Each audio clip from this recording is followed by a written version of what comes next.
એક નાની દીકરી પર આવું થાય તમે સમાધાન કરી દે. ના ના, એ મને ખબર છે, મને ખબર છે, મને ખબર છે. આપણે નીકળી ગયા છતાં બી અમે સાંજે જઈ અને બેનને લાયા અને ફરિયાદ દાખલ કરીને તાત્કાલિક અમે આરોપીની બી અટક કરી લીધી છે અને ડીવાયએસપી અધિકારીને તપાસમાં સોંપેલી છે. એસસી અને એમાં એટ્રોસિટીની બી કલમ લગાવી છે, પોક્સોની બી કલમ લગાવી છે, છેડતીની બીએનએસ નવી કલમ આવી છે એ પણ અમે લગાવી દીધી છે. દુકાન સીલ કરી દો એમ. હા, એ દુકાન બંધ કરી દો. કાયમ માટે દુકાન નહીં જોઈ.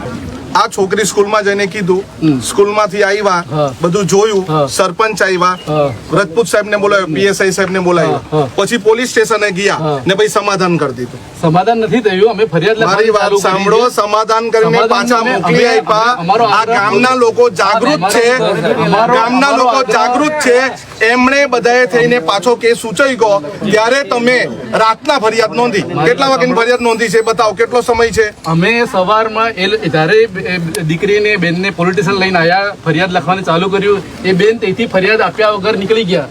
છતાં બી અમે પાછા મારી સરકારી ગાડી લઈને મોકલી, મારી ગાડીમાં લઈને આવ્યા પોલીસ સ્ટેશન અને ફરિયાદ નોંધવાનું ચાલુ કર્યું અને ફરિયાદ દાખલ કરી અને પછી આરોપીની બી અમે અટક કરી લીધો. પ્રકાશભાઈ, કોઈને ગભરાવાની કોશિશ કરે ને તમને કહેજો. છેલ્લે સુધી એને ન્યાય આપ્યા. હું પોતે આદિવાસી છું, મને પોતે ખબર છે કે એને કેટલો મારે ન્યાય આપવાનો છે. અમે સરકારી વકીલ તો અમને મળતો હોય છતાં બી અમે પોતે બી પોતાનો વકીલ રાખી અને એને છેલ્લે સુધી ન્યાય આપવાનો. ખાલી તમારા એના તરફથી એટલું જ કહેવાનું છે કે ખાલી અમને જે પુરાવા જે મળતા હશે પુરાવો અમને આપે, એ પુરાવા અમે ભેગા કરીએ જેથી કોર્ટમાં સાબિત થઈ શકે કે એને આ રીતનું. અમારો સૌથી મોટો પુરાવો દીકરી. જે હા, એ બરાબર લઈ લીધું છે. એટલે કોઈ